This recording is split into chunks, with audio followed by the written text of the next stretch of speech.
Um, TCU presents a different and a unique style of defense for us as an offense. They're a 3-3-5, where they have very athletic, rangy defensive ends. They got basically two seniors on the edges. They got one true freshman that's their anchor that has done a tremendous job to come in and play as a true freshman. Then the second level of their defense, their linebackers and their nickel are all veteran guys. They're very fast on the second level. Winters really sticks out as being one of the leaders and one of their defensive players that really you got to know where he is and be aware of where his locations are on the defense. And then on the back end, you got Thomason, the Thorpe winner. Then they got several transfer portal guys that have kind of filled in. They have basically 8 seniors, and then you add those 3 transfer portal guys, and Hodges, I think the outside linebacker, 57 that plays from Navy, that came from Navy, adds to that. So they got a very veteran group. A lot of defensive guys who played a lot of football, and you can see that they've gelled very well.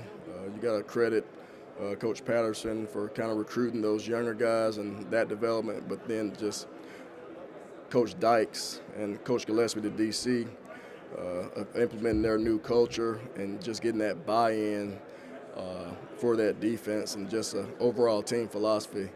So they present a lot of unique issues that we don't see in our league, and it's been a lot of hard work for our scout team to try to emulate and give us a picture to help us be successful on Monday night, hopefully.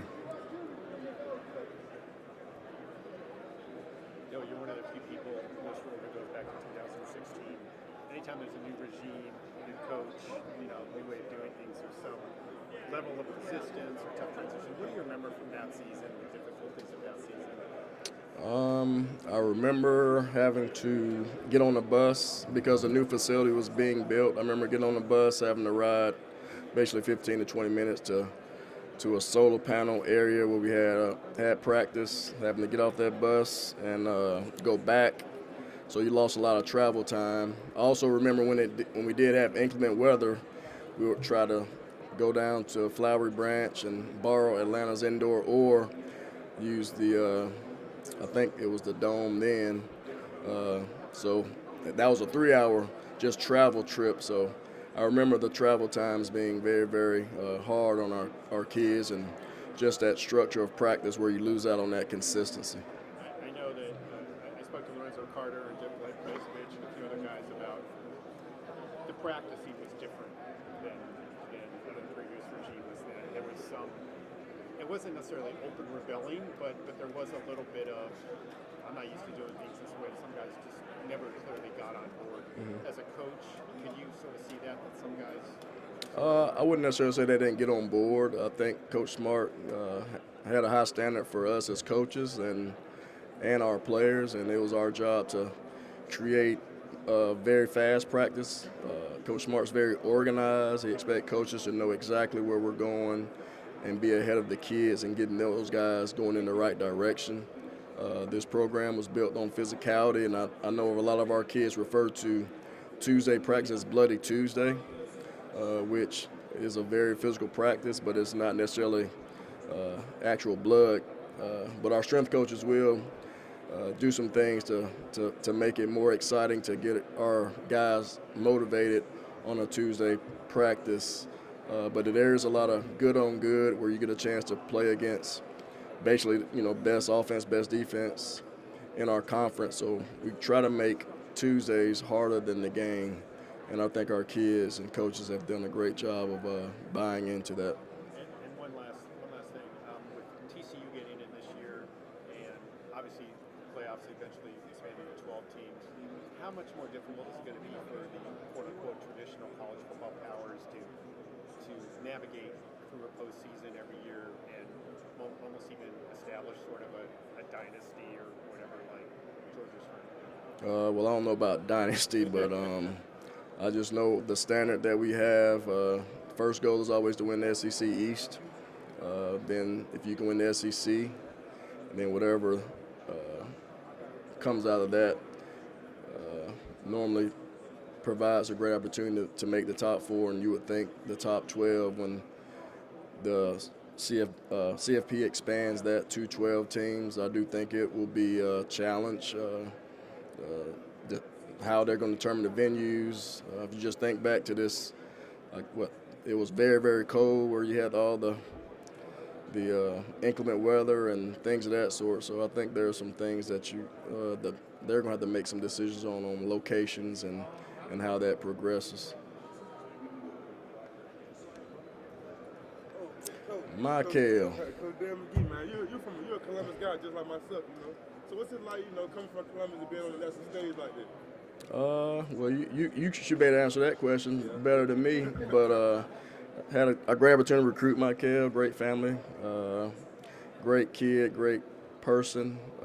I think it's always an honor to be able to put our home city on the map by what we do day in and day out. It's not about this stage. I think it's just our everyday, the way we handle our business. Very fortunate and happy to be in this position for second year in a row, and very happy that you're going to be part of this process where you can add value to the guys that come after you, and you're going to be able to help A.J. Harris and Kelvin Smith, who are also from the Columbus area, understand what it takes to be productive and hopefully make it back here. Thank you for your time. All right. Yeah. Okay. Can you talk about what Dejon brings to the running game, adding to that running back room, and kind of his attributes that complement or add to what you guys already have? First of all, Dejon's a very hard worker. He's very quiet. All he knows is to grind and say yes sir, no sir. Having Dejon is a very refreshing because you don't see guys like that just doesn't complain about anything, whether it's carries, whether it's playing on special teams and having to go back in. And that's what's very, very unique about Dejon. Has a great feel for running the football inside and outside of tackles. He has a receiving ability where we trust him in the pass game, and he's also sturdy enough to be able to pick up blitzes when that occurs. So I think Dejon's a complete back, and we're very fortunate to have him. In your running back room, obviously they kind of complement each other. How important is that, especially against a team like TCU, to be able to put guys in there and not have to worry about, we have to go to Kenny here, we have to go to Dejon here. They all can kind of do different things, but like you said, the trust that you have in all. How important is that to make a title run like you guys are making? I think it's important, just the depth that we have. We've had a couple of injuries that we've kind of had to withstand, and we have a next man up mentality, and I think our guys have really stepped up. When guys have went down, in particular Kendall went down, and Branson had to play a little bit more than expected early on in the season. And just like you say, we got to make sure anyone that's on the trip is prepared, because our standard is it doesn't matter if you're old enough, you're good enough, and next man up mentality. But all three of those guys are going to be instrumental in us being successful on Monday night. And it's not just running the football, it's going to be playing special teams and adding value there, because TCU does an outstanding job in their teams. And just like I mentioned previously, their style of defense is very unique. They fly around to the ball, and they're gang tacklers. So trying to keep our guys fresh is the goal. Last question, the experience factor. How much do you think that's going to play Monday night? Obviously, Georgia's been in big games. A lot of the players have been in these moments before, whether they were starting or not. They've experienced this. How big of a role is that going to play in Monday night's game? I think both teams have experience because we're at week 15, so I don't think the moment's going to be too high for either team. So I don't think either team has an advantage. I think other than run out of tunnel playing in SoFi. And I think both teams have practiced and will practice there and kind of get that out of the way. But after that first whistle blows, the first kickoff or kickoff return, it's just playing football. Thanks, Coach. Good luck.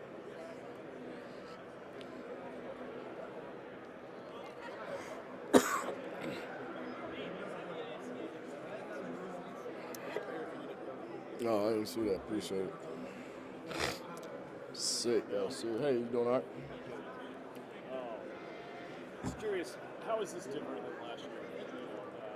Obviously, you guys went in 17, back in 21, well, I guess 22, now we're here in 23, but is there, obviously there's always pressure with a game like this, but having that 41-year gap erased, is there a deeper kind of sense of belief, or, what's the vibe of it?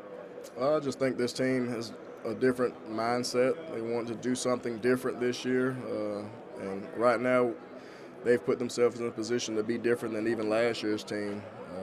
There was a lot of talk and outside noise about how many NFL draft picks we had, and I think those guys, our players, took that upon themselves to make it a benefit. And you could kind of see the growth and the maturity of our entire team as the season progressed. And you can't say enough about that leadership and maturation process to be in this position. You talked a little bit about how you guys lost a lot of players last season to the draft and the transfer portal. What was the tactic for recruiting and bringing in new players to fill that void? It's always to bring in the best student athlete we can that we feel like can be successful in the classroom as well as on the football field. That just goes back to Coach Smart's recruiting philosophy. We want to make sure we get the right kid that fits the mode of what represents Georgia football. I really don't look at it where we lost kids to the portal. I do think the kids that were in our program, they got a chance to learn a lot from the older guys, and I just think when you can have good leadership and the younger guys buy into that leadership and they understand that they're going to be in those roles the following years and they're able to kind of make the team their own and create their own identity and voice. I think that showed up more than and it's just a very good compliment to those guys that have embraced this year's team. One of those players I've noticed is Malachi. How has he been able to make a difference on the field and also in the locker room? Malachi's just a great young man. I think having older veteran guys around him, Dan Jackson and Chris Smith, he was able to lean on those veterans to get through, a little bit of the freshman jitters.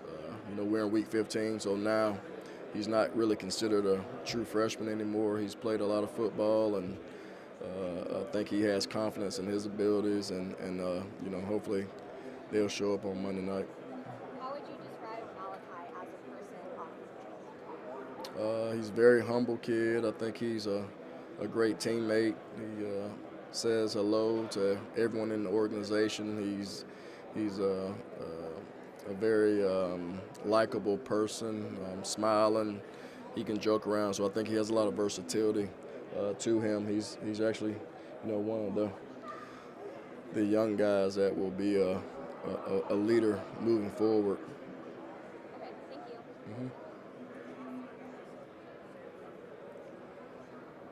Coach, what do you think about bowl season this year? The number of games, the number of crazy matchups that's happened this year. TCU being this game, you guys being steady and being able to get here and stay here. What does that say about just college football for this season? I really hadn't even watched bowl games, to be honest with you. We've been doing so much with, so I hadn't really paid attention. I just think it's different now. If you're not in the Final Four or in that playoff hunt, I think the teams that are playing in bowls, they're not their true team. So the wins and losses with conferences, I don't think it's a direct reflection of what it would really look like. Because you got the kids that opt out, kids that decide not to play because they're going to go into the NFL draft, so you're not getting that full complement or that exact team that you could have saw. So it's, I think adding more teams to the playoff will help college football and keep the portal issues down and kind of under the weather. So We don't want to get into a conversation about the portal. man, that thing is rough. Yeah. What's up, Warren?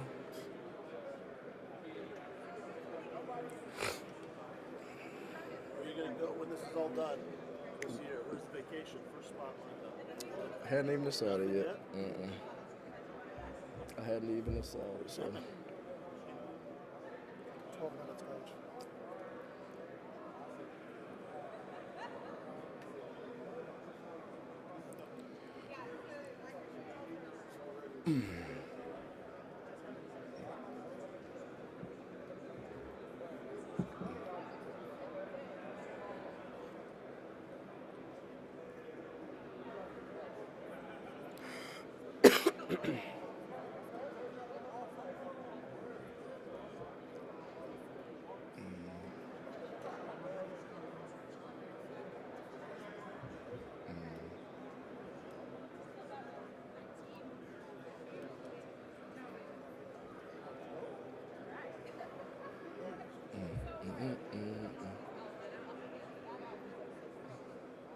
how long have y'all always done it like this, where you do your 30 minutes?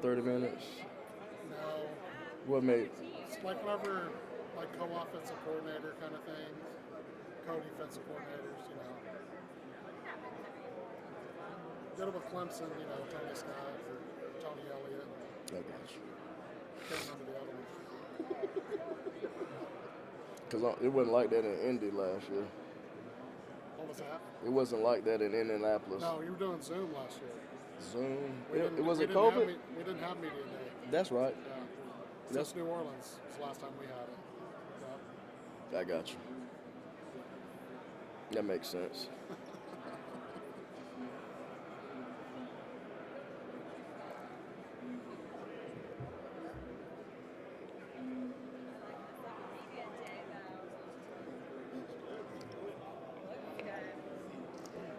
Oh, y'all think this is quick? You're only up here 30 minutes. No, I'm not saying that. I mean, Coach Smart been up there for an hour. It's better than the preseason one. Yeah, you got a point there.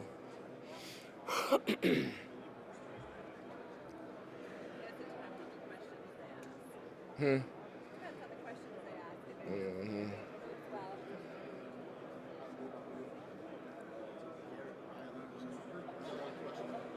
Who did? Garrett Riley, Lincoln loved him, brother. There's a bunch of questions about Lincoln earlier, yeah. Now he went an hour and 3 minutes straight, basically talking about Lincoln.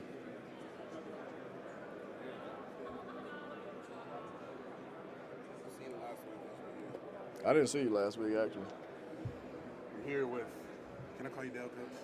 No. I'm here with Coach McGee. It's Brickson here too. And Coach McGee, freshman year, you called to run the play to Jalen Carter in the Tennessee game and scored a touchdown. Do you think, if I put the time in, do I have the ability to run in the touchdown?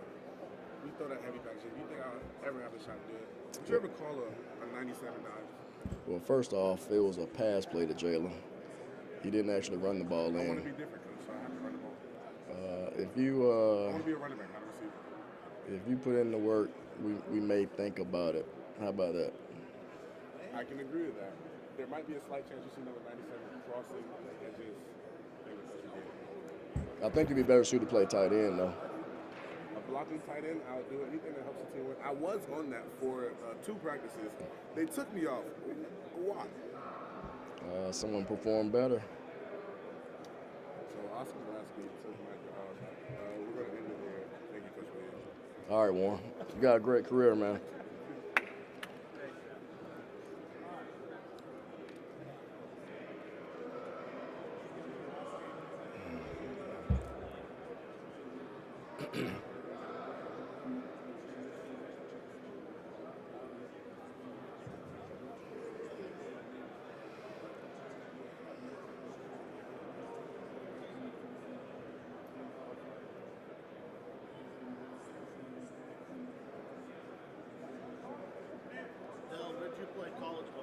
Played at Auburn. 91 to 95. Always been just living in the South. Actually, I lived out here. I played in the XFL the 1 year it lasted out here. Played for the LA Extreme with Al Luganbill was the head coach at that time. 2001. Lived in Long Beach. Very expensive back then too. Especially on the XFL salary. Yeah. Actually, we had 4 roommates and in a 2-bedroom. It was still like $3,500 or something if I remember correctly. So. And we should alternate who slept in the bedroom. So.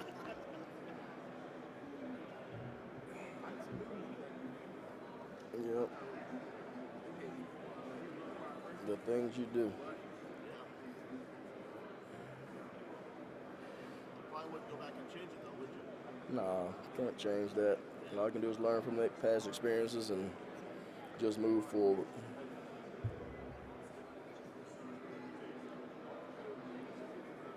Where are you from originally? So I work for the Mountain West Conference right now. Okay. So I'm from Colorado. Okay. Spend any time out there? No, I hadn't. It's a great place to live. Yeah. Lived in Arizona. Got drafted by the Cardinals in '96, so I was there for 3 years. That's where I'm from. I live in Arizona. Okay, what part? Chandler. Oh yeah, I stayed in Awatuki. Yep. Right next to each other. Yep. No, I was very. I liked Arizona. Larry Fitzgerald lives. Well, he has a house in Albuquerque. I don't know if he lives there anymore. Oh. But up in the mountain, up the hills there. Okay. Yeah. No, I liked Arizona. Really, I went back for the first time this past summer. Oh, really? Had like a little coaching small convention there this summer. Stayed in what's the Scottsdale? Yeah. The that Camelback, I think that golf resort. Yeah. So that was Yeah. it's grown. Oh, yeah, for sure. It's insane. Yeah, it's crazy. It takes you It an hour and a really half. was. You can go an hour Ladies and a and half. gentlemen, 5 minutes are remaining in the Georgia media You session. got a problem? 5 Ralph minutes Russo are from the remaining. Associated Press. All right. Nice to meet you. I know you got Fans, don't forget to join us all weekend for Playoff Fan Central. Playoff Fan Central. I am from Georgia. Coached high school ball in Georgia. Yes, sir. I just want to make sure Yep. what I'm interested to ask you about is, listen, Georgia's always produced great football players. It does seem like over the last, 10, 15 years, as those suburbs have developed, it's maybe gotten even better, the football talent in Georgia. What do you look at when you see sort of the development of football talent in Georgia, high school talent? Again, not that it hasn't been good, but it does seem like it's sort of gone to another level in the last maybe 10, 15 years. Yeah, well, I would say that the Little League and Pop Warner programs are very effective, and it kind of stems from that. I also think that the high school coaches in the state of Georgia do a tremendous job of implementing an exact system like colleges.